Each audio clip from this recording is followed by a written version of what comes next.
कृष्णाय वासुदेवाय हरये परमात्मने प्रणतः क्लेशनाशाय गोविंदाय नमो नमः। हरे कृष्णा। जय श्री हरि। आप सभी भक्तों का दिन शुभ हो। हे प्रिय भक्तों, आज कार्तिक मास का 15वां पावन प्रभात उदित हुआ है। एक ऐसा शुभ दिन जब भगवान स्वयं अपने भक्तों के समीप उतरते हैं, उनकी प्रार्थनाएं सुनते हैं और मनोकामनाएं पूर्ण करते हैं, क्योंकि यह मास भक्ति का महासागर है, जिसमें जो भी प्रेम की नौका डालता है वह मोक्ष के तट तक पहुंच जाता है। शास्त्रों में कहा गया है कि कार्तिक मास में जो दीप जलाकर हरि नाम स्मरण करता है, उसके जीवन में अज्ञान का अंधकार सदा के लिए मिट जाता है। तो आइए भगवान से प्रार्थना करते हैं। हे श्री हरि विष्णु, आप हमारे जीवन के दीप बन जाइए, जो अंधकार में भी मार्ग दिखाएं। हमारे हृदय में ऐसा प्रेम भर दीजिए जो सदा आपकी चरण स्मृति में स्थिर रहे। हे तुलसी महारानी, आप हरि की प्राण प्रिय हैं। हमारे अंतःकरण को भी वैसा ही पवित्र बना दीजिए जैसे आपके पत्ते प्रभु की आराधना में समर्पित होते हैं। आज जब यह 15वां प्रभात हरि स्मरण के आलोक से जगमगा रहा है, तो आइए अपने भीतर के दीप को प्रज्वलित करें और श्रवण करें आज के इस पावन दिव्य कथा को, जो मन को शांति, जीवन को भक्ति और आत्मा को परम आनंद प्रदान करती है। तो सभी भक्तजन एक बार प्रेम से बोलिए, श्री हरि विष्णु भगवान की जय। तुलसी महारानी नमो नमो, हरि की पटरानी नमो नमो। जय श्री गणेश। हे प्रिय भक्तों, आज हम गणेश जी की एक ऐसी प्रेरणादायक कथा सुनेंगे जो यह सिखाती है कि गणेश जी की सच्ची भक्ति से जीवन के अंधकार मिट जाते हैं और सुख शांति समृद्धि अपने आप आ जाती है। जय श्री गणेश। एक बार एक नगर में एक मालिन रहती थी। बीमारी के कारण उसके पति की मृत्यु हो चुकी थी। उसके एक 4 साल का बेटा था। वह उसी के सहारे अपना जीवन यापन करती थी। उसकी सास बहुत ही कठोर दिल वाली थी। हमेशा अपनी बहू को ताने मारती रहती थी। कलंकिनी, निर्भाग कहेंगी, मेरे बेटे को खा गई, इस तरह से कहती रहती। वह बेचारी चाहे कितने भी काम करे, अपनी सासू माँ की सेवा करे, पर उसकी सास के मुख से कभी भी उसके लिए एक प्यार का शब्द भी नहीं निकला। उसे दुखी देखकर उसकी सास को कभी भी दुख नहीं होता। वह कभी नहीं सोचती कि इस उम्र में पति को खोने के बाद बेचारी कितनी दुखी रहा करती होगी। इन सभी बातों को नजरअंदाज करते हुए वह हर समय अपनी बहू के साथ लड़ाई करती रहती, जितनी हो सके उसे तकलीफ देती थी। फिर भी उसकी बहू सामने बोलकर कुछ नहीं कहती, तो इतने से भी उसकी सास का मन नहीं भरता। एक दिन उसने अपने गुस्से के चलते अपने पोते और बहू को अपने घर से निकाल दिया। दोनों माँ बेटे रोते रोते घर से चल पड़े और चलते चलते वह एक जंगल में पहुंच गए। वहां जाकर एक बड़े से पेड़ के नीचे बैठ गए। वहां से थोड़ी ही दूरी पर एक गणेश जी का मंदिर था। वहां पर बहुत से लोग गणेश जी के दर्शन करने आते, वहां प्रसाद चढ़ाते और फिर वहां मौजूद लोगों को वह प्रसाद बांट देते। तो वह माँ बेटे दोनों गणेश जी के मंदिर में गए। वहां जाकर उसकी माँ की आंखों से आंसू रुकने का नाम नहीं ले रहे थे। उसने गणेश जी के चरणों में सिर झुका दिया और कहा, हे विघ्नहर्ता, अब आप ही मेरे जीवन के साथी हैं। सबने साथ छोड़ा, पर मुझे विश्वास है आप कभी किसी भक्त को अकेला नहीं छोड़ते। यह सुनकर मानो मंदिर की मूर्ति से करुणा टपकने लगी। हे प्रिय भक्तों, और वहीं से गणेश कृपा की कहानी आरंभ हुई। वह रोते हुए कहने लगी कि हे गणेश जी महाराज, मुझसे ऐसी क्या गलती हो गई जिसकी मुझे आप इतनी बड़ी सजा दे रहे हैं। पहले मुझसे मेरे पति को छीन लिया और अब मुझे घर से बेघर कर दिया। अब मैं मेरे बेटे के साथ कहां जाऊं, क्या करूं? अब आप ही मुझे कोई रास्ता दिखाएं। आज आपके सिवा हमारे माँ बेटे का कोई सहारा नहीं है। फिर माँ बेटे दोनों मंदिर के आगे बैठ गए। जो लोग गणेश जी का प्रसाद वहां पर बांटते, उसी प्रसाद को खाकर माँ बेटे अपना गुजारा करने लगे। सुबह शाम दोनों माँ बेटे गणेश जी की पूजा पाठ करते। एक दिन बैठे बैठे गणेश जी की कृपा से उन दोनों के मन में आया कि क्यों ना हम जंगल से फूल लाकर बेचें। यहाँ पर रोजाना लोग आते हैं, अगर हम फूल माला बनाकर बेचेंगे तो यहाँ आने वाले लोग पूजा के लिए फूल जरूर खरीदेंगे। तो इस तरह सोचकर दोनों माँ बेटे सुबह जल्दी जंगल में से फूल लाकर फूल माला बनाकर वहां पर बैठ जाते। हे प्रिय भक्तों, कहते हैं जहां भक्ति और परिश्रम मिल जाए वहां चमत्कार होना निश्चित है। माँ बेटे की सच्चाई और कर्म देखकर गणेश जी भगवान प्रसन्न हो उठे। तभी से उनके जीवन में धीरे धीरे उजाला आने लगा, जैसे गणेश जी स्वयं उनके मार्ग को आलोकित कर रहे हों। जब गणेश जी के भक्त वहां पर आते तो उससे फूल खरीदते और बदले में उन्हें कुछ रुपए दे देते। तो इस तरह फूल बेचते बेचते कई दिन हो गए तो कुछ रुपए इकट्ठे हो गए। तो उन्हीं रुपयों से वह पूजा की सामग्री और प्रसाद भी लाकर बेचने लगे और गणेश जी की कृपा से आमदनी बढ़ने लगी। धीरे धीरे उनके पास इतना पैसा इकट्ठा हो गया कि उन्होंने एक मकान बना लिया और पास में ही एक दुकान भी बना ली। अब उस दुकान के अंदर पूजा की सारी सामग्री, मिठाइयाँ, फूल, द्रुवा, घास गणेश भगवान के लिए हर समय मौजूद होता। तो सुविधा के लिए सारे लोग वहीं पर आकर उन्हीं की दुकान से सारा सामान खरीदते। तो वहां पर एक राजा की लड़की थी जो रोजाना मंदिर में पूजा करने आती थी और मालिन की दुकान से ही सारा सामान खरीदती। तो मालिन के बेटे को देखकर राजकुमारी उस पर मोहित हो गई और उससे विवाह करने की सोचने लगी। एक दिन उसने अपनी भाभी माँ से अपने मन की बात कही। तो भाभी अनुभवी थी, उसने कहा, हे ननंद बाईसा, यह तो एक मालिन का बेटा है और तुम तो एक राजा की बेटी हो। अगर तुम्हारा विवाह इस मालिन के बेटे के साथ किया गया तो इससे तो हमारी बड़ी बदनामी होगी। पर राजकुमारी नहीं मानी। तो उसकी भाभी ने राजकुमारी की माँ मतलब कि अपनी सास से यह सारी बात कही कि हमारी बेटी मालिन के बेटे से प्यार करती है और उसी से शादी करना चाहती है। तो उसकी माँ और पिताजी ने उसे बहुत समझाने की कोशिश की, लेकिन वह नहीं मानी। उसने कहा कि मैं प्रतिज्ञा कर चुकी हूँ, अगर मैं शादी करूंगी तो उसी से करूंगी, नहीं तो मैं शादी नहीं करूंगी। तो राजा कहने लगा कि हे बेटी, जब तुमने प्रतिज्ञा कर ही ली है तो मैं तुम्हारी प्रतिज्ञा को कभी नहीं तोड़ूंगा। तो राजा खुशी खुशी अपनी बेटी का विवाह करने के लिए तैयार हो गए और उन्होंने बड़े धूमधाम से अपनी बेटी का विवाह मालिन के बेटे के साथ कर दिया। मालिन ने सबसे पहले बेटे बहू को गणेश जी के मंदिर में ले जाकर पूजा पाठ करवाया और गणेश जी का आशीर्वाद दिलवाया। उसके बाद पूरे नगर में यह बात फैल गई कि गणेश जी भगवान की पूजा करने से सारे दुख दर्द दूर हो जाते हैं। यह माँ बेटे यहाँ पर आए थे तो बिल्कुल ही गरीब थे। इनके पास तो खाने के लिए अन्न भी नहीं था और पहनने के लिए कोई कपड़े भी नहीं थे। और देखो, गणेश जी की कृपा से आज इनके पास कितना धन हो गया है और आज इस लड़के की शादी राजा की बेटी के साथ हो गई है। हे प्रिय भक्तों, यह कोई साधारण बात नहीं थी, यह था गणेश जी का चमत्कार। जो गरीब था वही सेठ बन गया और जिसका सहारा कोई नहीं था वही अब राजकुमार बन गया। यही है गणेश जी की लीला। जो विनम्रता, सेवा और भक्ति से जुड़े रहते हैं उनके जीवन में भगवान स्वयं हाथ जोड़कर आते हैं। तो सारे गांव वाले उसी गणेश मंदिर पर पूजा करने के लिए आने लगे और उन्हीं की दुकान से सामान खरीदते। तो ऐसा करने से मालिन के बेटे का काम दिन दुगुना रात चौगुना तरक्की करने लगा।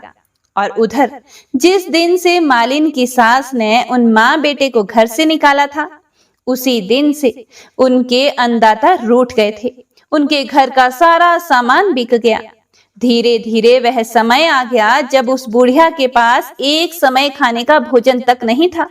उसे भूखा मरता देखकर गांव के लोग उस पर बिल्कुल भी दया नहीं दिखाते थे और कहते थे कि अपनी बेचारी विधवा बहू को किस तरह से लड़ाई करके इसने घर से बाहर निकाल दिया, तो अपनी करने का फल भुगत रही है। वह तो बेचारी आज ना जाने कहां होगी। पहले तो भगवान ने उससे उसका पति छीन लिया और फिर एकमात्र घर का सहारा था जो इस बुढ़िया ने छीन लिया। तो यह सुनकर बुढ़िया को अपने किए पर बहुत ही पछतावा होता और गांव वालों की बेरुखी देखकर एक दिन वह रोती हुई गांव छोड़कर निकल गई और चलते चलते उसी जंगल में पहुंच गई जहां गणेश जी का मंदिर था। वहां पहुंचकर मालिन के बेटे से कहने लगी कि बेटा, मैं कई दिनों से भूखी हूँ, मुझे 2 समय की रोटी दे दिया करो, इसके बदले मैं तुम्हारा सारा काम कर दूंगी। तो लड़के को उस पर दया आ गई। उसने उसे काम पर रख लिया। उसने अपनी दादी को नहीं पहचाना क्योंकि वह उस समय 4 साल का था और उसने उस बुढ़िया को भोजन भी करवाया। फिर बुढ़िया काम पर लग गई। जैसे ही शाम हुई तो मालिन घर आई। उसने अपनी सास को देखते ही पहचान लिया और कहने लगी कि सासू माँ, आप यहाँ कैसे? तो सास ने पोते की तरफ इशारा करके कहा कि मेरी इस सेठ के यहाँ नौकरी लग गई है। तो उसकी बहू कहने लगी कि सासू माँ, आप यह कैसी बातें कर रही हो? यह आपका पोता है और यह घर भी आपका है। यहाँ आपको काम करने की कोई जरूरत नहीं है। जब आपने हमें घर से निकाला था तब गणेश जी भगवान ने हमारी रक्षा की थी। तो यह देखकर वह बुढ़िया बड़ी ही हैरान हुई और अपनी बहू से कहने लगी कि बेटा, मुझसे बहुत बड़ी गलती हो गई। मैंने मेरी करने का फल भोग लिया है। तुम्हें घर से निकालने के बाद घर में जो कुछ भी था सब कुछ नष्ट हो गया। मुझे तो खाने के लिए अन्न का एक दाना तक नसीब नहीं होता था और ऊपर से सारे गांव वालों ने मुझसे मुख मोड़ लिया। तभी तो मैं घर छोड़कर निकल गई। बेटा, मुझे मेरी करने का बहुत ही पछतावा हो रहा है, तुम मुझे माफ कर दो। तो उसकी बहू कहने लगी कि माँ जी, कभी भी माँ अपने बच्चों से माफी नहीं मांगती। जो हुआ सो हुआ, उसे भूल जाओ और खुशी खुशी अपने पोते का सुख देखो। तो वह बुढ़िया सोचने लगी कि मेरी बहू कितनी अच्छी है और मैं इसे कभी भी पहचान ना सकी। आज मेरे पास कुछ नहीं है और इसके पास भगवान की कृपा से सब कुछ है। फिर भी देखो मुझे कितने प्रेम पूर्वक अपने घर में रखकर मान सम्मान दे रही है। ऐसा सोचते हुए उस बुढ़िया की आंखों से खुशी के आंसू चल पड़े। हे प्रिय भक्तों, तो देखिए कैसे गणेश जी की कृपा से एक साधारण मालिन का घर सुख और समृद्धि से भर गया और वही सास जिसने उसे घर से निकाला था आज उसी बहू के चरणों में सम्मान पा रही है। यह हमें सिखाता है कि भक्ति, क्षमा और सच्चे कर्म से कोई भी जीवन बदल सकता है। जो सच्चे मन से गणेश जी भगवान का नाम लेता है उसके सारे संकट दूर हो जाते हैं। हे गणेश जी महाराज, जैसे आपने मालिन को सुख और समृद्धि दी, वैसे ही हर उस भक्त को आशीर्वाद देना जो आपकी इस कथा को श्रद्धा से सुने। तो प्रेम से बोलिए श्री गणेश जी भगवान की जय। आइए सुनते हैं आज की महात्म्य कथा और पुण्य फल देने वाली कथा। सबसे पहले ठाकुर बांके बिहारी लाल की कृपा की एक बहुत ही सुंदर कथा को सुनते हैं। वृंदावन में एक गरीब ब्राह्मण रहता था। वह बांके बिहारी लाल से बड़ा प्रेम करता था। वह बांके बिहारी का इतना दीवाना था कि सुबह शाम जब तक वह मंदिर न चला जाए उसे किसी भी काम में उसका मन नहीं लगता था। मंदिर में जब भी भंडारा होता तो वह प्रमुख रूप से भाग लेता था। एक दिन ब्राह्मण की बेटी की शादी तय हो गई और जिस दिन ब्राह्मण की बेटी की शादी तय हुई उसी दिन ब्राह्मण की बांके बिहारी के मंदिर में भी ड्यूटी लग गई। ब्राह्मण परेशान हो गया। वह करे तो क्या करे, बेटी की शादी भी जरूरी है और बांके बिहारी लाल की आज्ञा भी ठुकरा नहीं सकता। ब्राह्मण ने सोचा कि अगर यह बात वह अपनी पत्नी को बताएगा तो उसकी पत्नी नाराज हो जाएगी। वह कहेगी कि कोई क्या अपनी बेटी की शादी भी छोड़ता है। एक दिन अगर तुम भंडारे में नहीं जाओगे तो भंडारा रुक नहीं जाएगा, कोई और संभाल लेगा, लेकिन बेटी की शादी दोबारा नहीं होगी। ब्राह्मण परेशान हो गया था। वह जानता था कि कुछ भी हो जाए उसकी पत्नी तो उसे भंडारे में जाने ही नहीं देगी, लेकिन उसका मन नहीं मान रहा था। वह अपने बांके बिहारी जी से नजरें नहीं चुरा सकता था। बेटी की शादी के दिन ब्राह्मण अपने घर में बिना बताए चुपचाप समय से पहले ही मंदिर पहुंच चुका था। मंदिर में जाकर प्यार से सभी को भंडारा खिलाया और शाम होते ही जल्दी से वह घर वापस पहुंच गया, क्योंकि बेटी की शादी में भी तो पहुंचना था। लेकिन ब्राह्मण को पहुंचते पहुंचते देर हो चुकी थी और बिटिया की शादी हो चुकी थी और बिटिया की विदाई भी हो चुकी थी। वह जब घर पहुंचा तो उसकी पत्नी उसे बोली कि आओ जी, चाय पी लो, आप बहुत थक चुके होंगे। वह सोचने लगा कि घर वाले कोई भी उसे डांट नहीं रहा और ना ही परिवार के कोई भी सदस्य उससे कोई सवाल नहीं कर रहा कि वह शादी में नहीं था। फिर भी पत्नी सही से उसे प्यार से बात कर रही थी। ब्राह्मण ने भी सोचा कि चलो छोड़ो, क्या गड़े मुर्दे उखाड़ना है, जो हो गया सो हो गया, सब प्रभु की इच्छा है। पत्नी अगर प्यार से बात कर रही है, इससे अच्छी बात और क्या हो सकती है। कुछ दिनों के बाद बेटी की शादी में जो फोटोग्राफी हुई थी, फोटोग्राफर शादी का एल्बम घर पर दे गया। ब्राह्मण ने सोचा कि इस शादी में तो मैं शरीक नहीं हुआ था, चलो एल्बम भी देख लेता हूँ, इसी से पता चल जाएगा कि बेटी की शादी कैसे हुई थी। मगर यह क्या, वह तो देख रहा है इस शादी में हर जगह उसकी भी तस्वीर है। ब्राह्मण फूट फूट कर रोने लगा और बांके बिहारी लाल को मन ही मन याद करने लगा और कहने लगा, हे प्रभु, तेरी यह कैसी कृपा है। अगले दिन बांके बिहारी लाल के मंदिर बह गया और मंदिर में जाकर खूब रोया और बांके बिहारी लाल से कहने लगा, चाहे कुछ भी हो जाए, अब मैं आपकी नियमित रूप से सेवा करता रहूंगा। मैं मान गया कि जो भगवान में भक्ति करता है, भगवान उसे कभी भी अकेला नहीं छोड़ते, बल्कि हर जगह बांके बिहारी लाल स्वयं खड़े हो जाते हैं। हे प्रिय भक्तों, इसीलिए हमें भी चाहिए कि हम भी ऐसा ही दृढ़ प्यार और भरोसा अपने भगवान और गुरु पर रखें। भगवान हमें कभी भी गलत नहीं करने देते, वह हमारे सुख दुख में हमेशा हमारे साथ रहते हैं। जय श्री हरि विष्णु।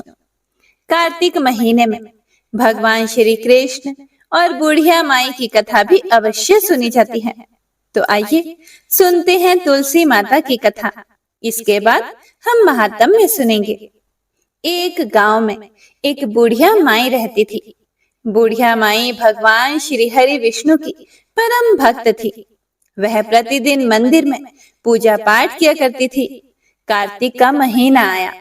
अब बुढ़िया माई ने प्रतिदिन ब्रह्म मुहूर्त में उठकर स्नान आदि से निवृत्त होकर सूर्य देव को अर्घ देने के बाद वह मंदिर जाती और वहां पूजा पाठ करती, कार्तिक मास की महात्म्य कथाएं सुनती, तुलसी जी की सेवा करती, तुलसी जी को जल से सींचती, दीपदान करती, तुलसी माता की परिक्रमा करती। यह उसका प्रतिदिन का नियम था। हे प्रिय भक्तों, जब भी बुढ़िया माई तुलसी के पौधे को सींचती तो तुलसी माता से कहती, हे तुलसी माता, सत की दाता, मैं तेरा बेड़वा सींचती हूँ, मुझे बहू दे, पीले रंग की धोती दे, मीठा ग्रास दे, वैकुंठ में वास दे, अच्छी मौत दे, चंदन का काठ दे, अच्छा राज दे, खाने को दाल भात दे और 11 के दिन कृष्ण जी का कंधा दे। बुढ़िया माई की यह बात सुनकर तुलसी माता सूखने लगी। तुलसी माता को इस प्रकार सूखता हुआ देखकर एक दिन भगवान श्री कृष्ण ने पूछा, हे तुलसी, तुम दिन प्रतिदिन क्यों सूखती जा रही हो? तब तुलसी माता ने कहा कि हे प्रभु, मेरे मन की मत पूछो। यह सुनकर भगवान श्री कृष्ण कहने लगे, मैं नहीं पूछूंगा तो कौन पूछेगा? तब तुलसी माता कहती है, हे प्रभु, एक बुढ़िया माई आती है और अपनी बात कहकर चली जाती है। मैं उनकी सारी बातें तो पूरी कर दूंगी, लेकिन कृष्ण जी का कंधा कहाँ से लाऊंगी? तब भगवान श्री कृष्ण बोले कि वह बूढ़ी माई मरेंगी तो मैं अपने आप ही कांधा देकर आ जाऊंगा। तुम बुढ़िया माई से यह कह देना। और इसके बाद कुछ ही समय बाद वह बुढ़िया माई मर गई। बुढ़िया माई के मरने पर सारा गांव इकट्ठा हो गया और उनका अंतिम समय आने पर जब उन्हें उठाने लगे तब तो वह बहुत भारी हो गई, जिससे वह किसी से भी उठाए ना उठ सकी। सभी लोग कहने लगे, यह तो बहुत धर्मात्मा थी, बहुत ही संस्कारी भी थी और खूब पूजा पाठ किया करती थी। कोई पाप तक इन्होंने कभी नहीं किया, फिर यह इतनी भारी कैसे हो गई? तब बूढ़े ब्राह्मण के भेष में वहां भगवान श्री कृष्ण आए और कहने लगे कि यह भीड़ कैसी है? तब गांव वाले बोले कि एक बुढ़िया माई मर गई है और आज एकादशी का दिन है। वह इतनी पापिन तो नहीं थी, फिर उसकी अर्थी उठाई नहीं उठ रही। यह तो बहुत भारी हो गई है। भगवान श्री कृष्ण बोले कि मुझे इनके कान में कुछ कह लेने दो, फिर ये उठ जाएंगी। तब भगवान श्री कृष्ण बूढ़ी माई के पास गए और चुपके से उनके कान में कहा, हे बुढ़िया माई, तू अपने मन की कर ले। पीतांबर की धोती ले, मीठा मीठा ग्रास ले, वैकुंठ में वास ले, चटक की चाल ले, चंदन का काट ले, झालर की झनकार ले, दाल भात को जीम ले और श्री कृष्ण का कंधा ले। भगवान की सारी बातें सुनकर बुढ़िया माई तो हल्की हो गई और तब भगवान श्री कृष्ण उन्हें अपने कांधे पर लेकर गए। इस प्रकार बुढ़िया माई को मुक्ति मिल गई और वह वैकुंठ लोक को चली गई। हे तुलसी माता, जैसे आपने उस बुढ़िया माई को मुक्ति दी, ऐसी ही सभी को देना। जैसे भगवान श्री कृष्ण ने उन्हें कांधा दिया, वैसा ही हम सबको भी देना। तो सभी एक बार प्रेम से बोलिए, श्री कृष्ण भगवान और तुलसी मैया की जय। जय श्री हरि विष्णु। हे प्रिय भक्तों, तो आइए अब सुनते हैं आज की महात्म्य कथा में आगे का वृतांत। पिछले अध्याय में आपने सुना था कि किस प्रकार एक चूहिया जब दीपक में लगी हुई बाती में लगे हुए घी को खाने के लालच से जब वह मंदिर में पहुंची, तो जैसे ही उसने उस दीपक की बाती को मुंह में उठाया तो बाती से घी तो उसके मुंह में नहीं आया, बल्कि वह बाती थोड़ा सा आगे बढ़ गई। क्योंकि बाती छोटी होने के कारण वह बाती बुझ रही थी। ऐसे में अनजाने में ही सही चूहिया से एक बहुत बड़ा पुण्य हो गया। आई तो वह उस बाती को खाने के लिए थी, लेकिन संयोगवश और दैव योग से उससे वह बाती बुझी नहीं, बल्कि बाती आगे बढ़ गई और वह दीपक बुझता हुआ फिर से जलने लगा। लेकिन हे प्रिय भक्तों, उस जलती हुई बाती से चूहिया का मुंह बुरी तरह से जल गया था, जिस कारण उसी मंदिर में उस चूहिया की मृत्यु हो गई। अगर आपने यह कथा नहीं सुनी है तो इसे जरूर सुनिएगा। तो आइए सुनते हैं इससे आगे की कथा। नैमिषारण्य तीर्थ में उपस्थित ऋषि मुनियों से श्री सूत जी महाराज ने कहा कि अब मोक्ष देने वाले सभी व्रतों में उत्तम एकादशी व्रत के महात्म्य को भी सुनो। एकादशी चाहे कृष्ण पक्ष की हो या शुक्ल पक्ष की, उस दिन अन्न नहीं खाना चाहिए। एकादशी के दिन खाया हुआ अन्न पाप भक्षण के समान है। व्रत करने वालों को दशमी और द्वादशी को भी एक समय ही भोजन करना चाहिए। नारद जी द्वारा महाराज पृथु को सुनाई हुई कथा सुनाते हुए श्री सूत जी महाराज कहने लगे, हे ऋषियों, गंगा के समान तीर्थ नहीं, माता के समान गुरु नहीं, विष्णु के समान देव नहीं, अन्न ना खाने के समान तप नहीं, और शांति के समान संसार में कोई सुख नहीं। सत्य के समान ज्योति नहीं, कार्तिक के समान कोई मास नहीं, ज्ञान के समान कोई लाभ नहीं, और एकादशी के समान कोई व्रत नहीं। व्रत करने वाला मनुष्य प्रातः काल उठकर भगवान का पूजन करे, पुराणों की कथा सुने और रात्रि को जागरण करें। नारद जी बोले कि अब आपको एक प्राचीन कथा सुनाता हूँ, ध्यान पूर्वक सुनो। नर्मदा नदी के तट पर गाल्व ऋषि का शांत शोभा युक्त और मनोरम आश्रम था। उनका पुत्र भद्रशील भगवान विष्णु का परम भक्त था।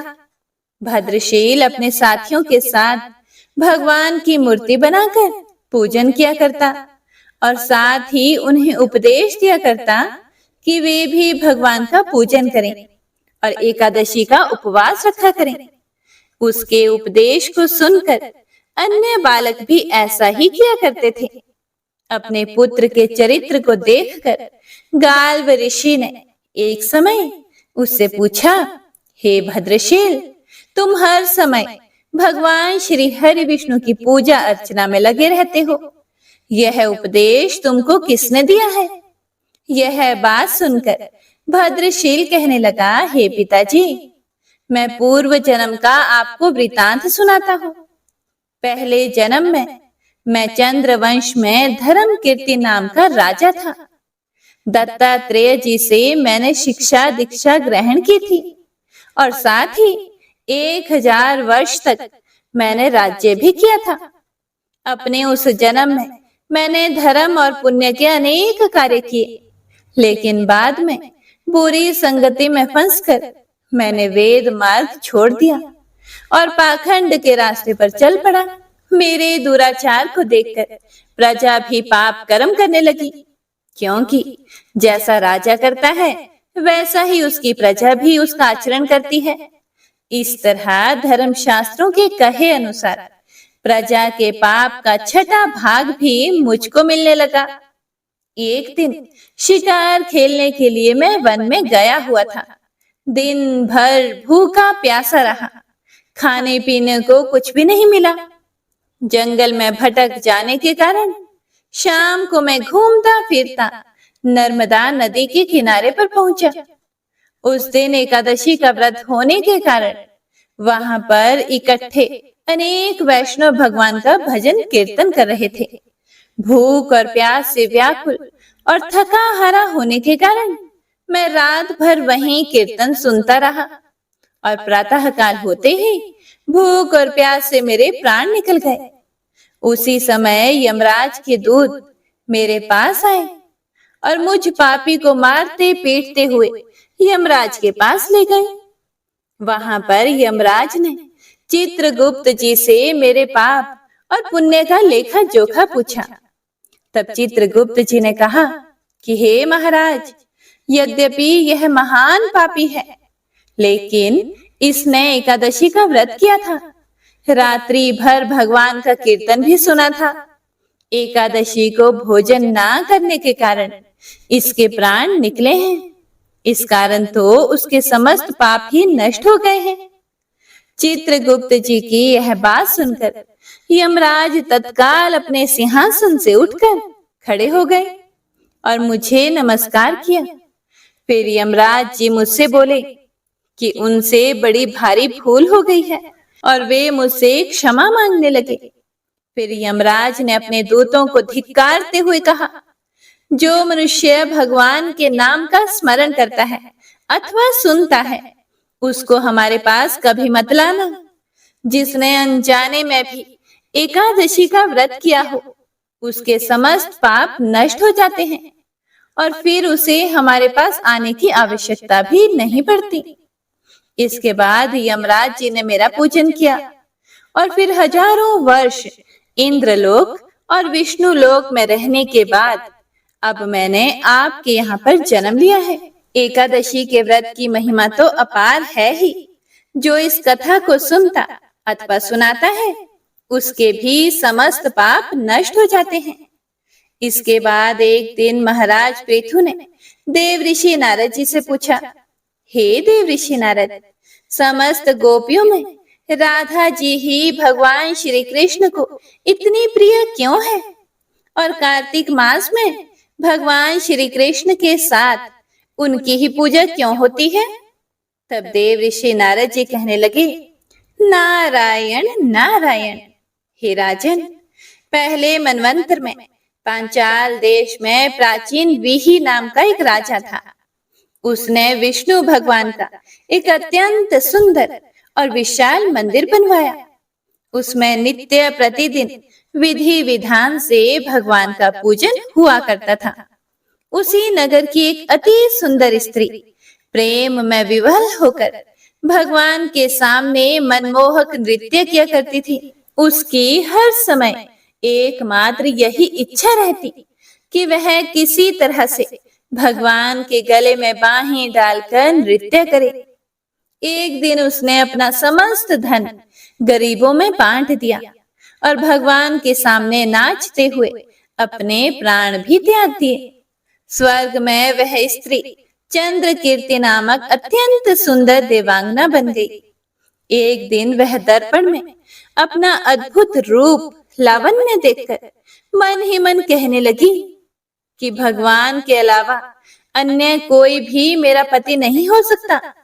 ऐसा विचार करके वह भगवान की छवि को मन में धारण करके फिर से नृत्य करने लगी। कुछ समय के बाद दैत्यों के आतंक से दुखी होकर सभी देवता श्री ब्रह्मा जी की शरण में गए। तब श्री ब्रह्मा जी ने भगवान श्री हरि विष्णु के कृष्ण अवतार लेने का संपूर्ण वृतांत देवताओं को सुनाया और साथ ही उनको आज्ञा भी दी कि देवता ग्वाल बाल और देवांगनाएं गोपियों के रूप में जन्म लेकर भगवान की पूजा और सेवा करें। देवांगना चंद्र कीर्ति ब्रह्मा जी से प्रार्थना करती हुई कहने लगी, हे पितामह, भगवान स्वयं मेरे साथ नाचे। मेरा पूर्व जन्म का यह मनोरथ पूर्ण करने की अब कृपा कीजिए। तब ब्रह्मा जी ने चंद्र कीर्ति को वरदान देते हुए कहा कि तुम नंदग्राम में वृषभान गोप के यहाँ राधा नाम से जन्म लेकर समस्त ब्रज गोपियों से अधिक भगवान को प्रिय होंगी। उस समय भगवान तुम्हें अपने प्राणों से भी अधिक प्रिय समझेंगे और रास उत्सव में तुम उनके साथ नृत्य करोगी। इस प्रकार तुम्हारा मनोरथ पूर्ण हो जाएगा। श्री ब्रह्मा जी के वरदान को पूर्ण करने के लिए श्री कृष्ण अवतार में भगवान ने राधा जी के साथ रास रचाया और उनके साथ नृत्य किया और उन्हें अपने प्राणों से भी अधिक प्रिय माना। ओम नमो नारायणाय। हे प्रिय भक्तों, तो आज का यह अध्याय यही समाप्त होता है। इससे आगे का वृतांत आप सभी अगले अध्याय में जरूर सुनिएगा। तो आइए अब सुनते हैं श्री तुलसी चालीसा। श्री तुलसी महारानी करूं विनय सिर नाए, जो मम हो संकट विकट दीजे मात नशाए। नमो नमो तुलसी महारानी, महिमा मित ना जाए बखानी। दियो विष्णु तुमको सन्माना, जग में छायो सुयश महाना। विष्णु प्रिया जय जयति भवानी, तेहो लोक की हो सुख खानी। भगवत पूजा कर जो कोई, बिना तुम्हारे सफल न होई। जिन घर तब नहीं होए निवासा, उस पर करही विष्णु नहीं बासा। करे सदा जो तब नित सुमिरन, तेहि के काज होए सब पूरण। कार्तिक मास महात्म तुम्हारा, ताको जानत सब संसारा। तब पूजन जो करे कुंवारी, पावे सुंदर वर सुकुमारी। करे जो पूजन नित प्रति नारी, सुख संपत्ति से होए सुखारी। वृद्धा नारी करे जो पूजन, मिले भक्ति होवे पुलकित मन। श्रद्धा से पूजे जो कोई, भवनिधि से तर जावे सोई। कथा भागवत यज्ञ करावे, तुम बिन नहीं सफलता पावे। छायो तब प्रताप जग भारी, ध्यावत तुम ही सकल चित धारी। तुम ही मात यंत्रण तंत्रण में, सकल काज सिद्धि होवे क्षण में। औषधि रूप आप हो माता, सब जग में तव यश विख्याता। देव ऋषि मुनियों तपधारी, करत सदा तव जय जयकारी। वेद पुरातन तव यश गाया, महिमा गम पार नहीं पाया। नमो नमो जय जय सुख कारणी, नमो नमो जय दुख निवारणी। नमो नमो सुख संपत्ति देनी, नमो नमो अघ काटन छेनी। नमो नमो भक्तन दुख हरनी, नमो नमो दुष्टन मद छेनी। नमो नमो भव पार उतारनी, नमो नमो परलोक सुधारनी। नमो नमो निज भक्त उबारनी, नमो नमो जन काज सवारनी। नमो नमो जय कुमति निशावनी, नमो नमो सुख उपजावनी। जयति जयति जय तुलसी माई, ध्याओ तुमको शीश नवाई। निज जन जानि मोहि अपनाओ, बिगड़े कारज आप बनाओ। करूं विनय मैं मात तुम्हारी, पूर्ण आशा करहु हमारी। शरण चरण कर जोरी मनाओ, निश दिन तेरे ही गुण गाओ। करहु मात अब मोह पर दाया, निर्मल होए सकल मम काया। मांगो मात यह वर दीजे, सकल मनोरथ पूर्ण कीजे। जानू नहीं कुछ नेम आचारा, क्षमहु मात अपराध हमारा। 12 मास करे जो पूजा, ता सम जग में और न दूजा। प्रथम ही गंगा जल मंगवावे, फिर सुंदर स्नान करावे। चंदन अक्षत पुष्प चढ़ावे, धूप दीप नैवेद्य लगावे।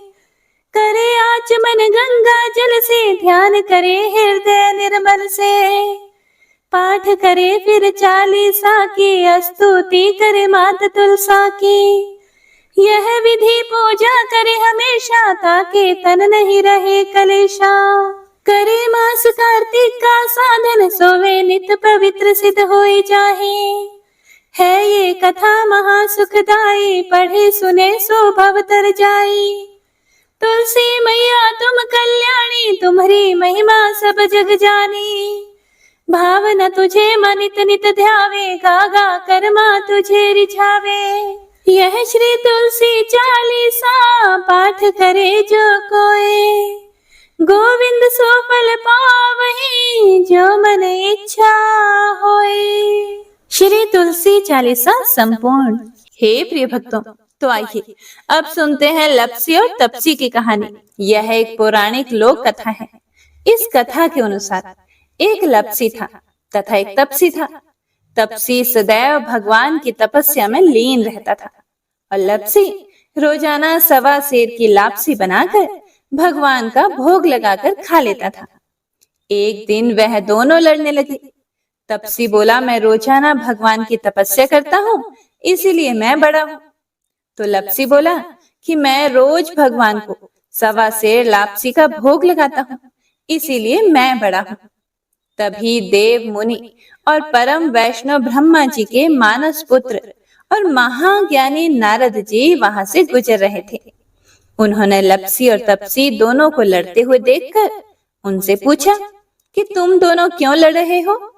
तब तप्सी ने खुद के बड़ा होने का कारण बताया और लप्सी ने अपने सर्वश्रेष्ठ होने का कारण बताया। उन दोनों की पूरी बात सुनकर महाचतुर भक्त शिरोमणि नारद जी बोले कि तुम दोनों का फैसला मैं कर दूंगा। दूसरे दिन लप्सी और तप्सी नहाकर अपनी रोज की भक्ति करने के लिए गए तो नारद जी ने छुपकर 1.25 करोड़ की एक अत्यंत बहुमूल्य रत्न जड़ित और दुर्लभ मणियों से बनी अंगूठी उन दोनों के सामने रख दी। हे प्रिय भक्तों, तप्सी की नजर जब अंगूठी पर पड़ी तो उसने चुपचाप अंगूठी उठाकर अपने नीचे दबा ली। लप्सी की नजर अंगूठी पर पड़ी, लेकिन उसने ध्यान ही नहीं दिया और भगवान को भोग लगाकर लापसी खाने लगा। इसके बाद नारद जी उन दोनों के सामने आए तो दोनों ने हे नारद जी से पूछा, हे मुनि श्रेष्ठ, अब आप अपना निर्णय बताइए कि हम में से कौन बड़ा है, किसकी भक्ति श्रेष्ठ है। तो नारद जी ने तपसी से खड़ा होने को कहा। जब वह खड़ा हुआ तो उसके नीचे दबी अंगूठी उन्हें दिखाई पड़ी। नारद जी ने तपसी से कहा कि तपस्या करने के बाद भी तुम्हारी चोरी करने की आदत नहीं गई, इसीलिए लप्सी बड़ा है और तुम्हें तुम्हारी तपस्या का कोई भी फल नहीं मिलेगा। हे प्रिय भक्तों, तब तपसी बड़ा शर्मिंदा होकर नारद जी से माफी मांगने लगा। उसने नारद जी से पूछा कि मुझे मेरी तपस्या का फल कैसे मिलेगा। तब नारद जी ने उससे कहा कि यदि कोई गाय और कुत्ते की रोटी को नहीं बनाएगा, यदि कोई ब्राह्मण को भोजन करवाकर दक्षिणा नहीं देगा, तो उनके दान धर्म का फल, उन लोगों की पूजा का फल तुझे मिलेगा। यदि कोई सुहागिनी साड़ी के साथ ऊपरी अंगोछा का दान नहीं देगा, तो वह फल तुझे मिलेगा। यदि कोई दिए से दिया जलाए, तो वह फल भी तुझे मिलेगा। यदि कोई सारी कहानी सुने लेकिन तुम्हारी कहानी नहीं सुने, तो उसकी पूजा का फल भी तुझे मिलेगा। हे प्रिय भक्तों, उसी दिन से हर व्रत कथा कहानी के साथ लप्सी तपसी की यह कहानी भी अवश्य सुनी और कही जाती है। तो आइए अब सुनते हैं तुलसी माता की आरती। तुलसी महारानी नमो नमो, हर की पटरानी नमो नमो। तुलसी महारानी नमो नमो, हर की पटरानी नमो नमो। धन तुलसी पूरण तप कीनो, शालिग्राम बनी पटरानी नमो नमो। तुलसी महारानी नमो नमो। जाके पत्र मंजरी कोमल, श्रीपति कमल चरण लपटानी नमो नमो। तुलसी महारानी नमो नमो, हर की पटरानी नमो नमो। कौन से महीने में बोई रानी तुलसा, कौन से महीने हुई हरियाली नमो नमो। तुलसी महारानी नमो नमो, हर की पटरानी नमो नमो। कौन से महीने में हुई तेरी पूजा, कौन से महीने हुई पटरानी नमो नमो। तुलसी महारानी नमो नमो, हर की पटरानी नमो नमो। आषाढ़ मास में बोई रानी तुलसा, सावन मास में हुई हरियाली नमो नमो। तुलसी महारानी नमो नमो, हर की पटरानी नमो नमो। कार्तिक मास में हुई तेरी पूजा, मंगसिर मास हुई पटरानी नमो नमो। तुलसी महारानी नमो नमो, हर की पटरानी नमो नमो। धूप दीप नैवेद्य आरती, पुष्पन की वर्षा बरसानी नमो नमो। तुलसी महारानी नमो नमो, हर की पटरानी नमो नमो। 56 भोग 36 व्यंजन, बिन तुलसी हरि एक न मानी नमो नमो। तुलसी महारानी नमो नमो, हर की पटरानी नमो नमो। जो तुलसी को सवेरे गाए, श्री कृष्ण के वो दर्शन पाए नमो नमो। तुलसी महारानी नमो नमो, हर की पटरानी नमो नमो। जो तुलसी को दोपहर को गाए, खीर खांड का भोग लगाए नमो नमो। तुलसी महारानी नमो नमो, हर की पटरानी नमो नमो। जो तुलसी को शाम को गाए, श्री कृष्ण की आरती उतारे नमो नमो। तुलसी महारानी नमो नमो, हर की पटरानी नमो नमो। जो तुलसी को रात को गाए, श्री कृष्ण के चरण दबाए। नमो नमो तुलसी महारानी, नमो नमो हर की पटरानी, नमो नमो। सभी सखी मैया तेरो यश गावे, भक्ति दान दीजे महारानी। नमो नमो तुलसी महारानी, नमो नमो हर की पटरानी, नमो नमो तुलसी महारानी, नमो नमो हर की पटरानी, नमो नमो। जय मां तुलसा।